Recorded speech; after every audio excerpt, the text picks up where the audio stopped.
Truk Pedro, aku kok tok neka grup WA karepmu apa? Ngene ya, Gong.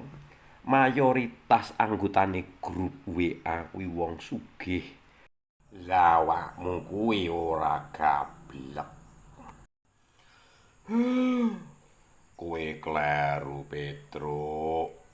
Wong pergaulan ki ora oleh mbedakne sugih karo melarat. Golo ki wong sugih pancen penak. Sedekah 100.000 balik 100.000 ning lek sedekah karo wong melarat biasane ora balik.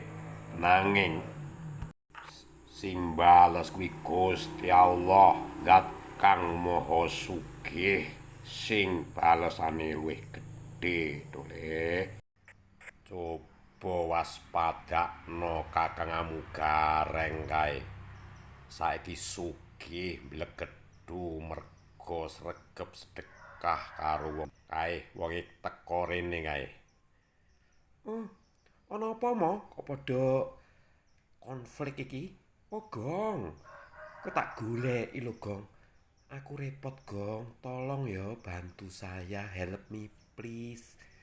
Oke, what can I do for you, Kang Gareng? Anu, Gong. Neng maku ya iwang ana ngitung duit. Oh, meh lali, Gong. Nek welingan kok mbakyumu utangmu sing 100 juta kae ora usah mbok saur. Wes ngono wae aku tak nyuwun pamit. Kang Gareng, apa truk? Ndak nyangoni. Iki mung sak gegem tampanono. Apa kuwi duit? Dudu kawul. Oh, Kang Gareng kayak ono rek pisan nggih ngebuang sarung kuwi. Wong kawul kok dingehne wong. Gareng.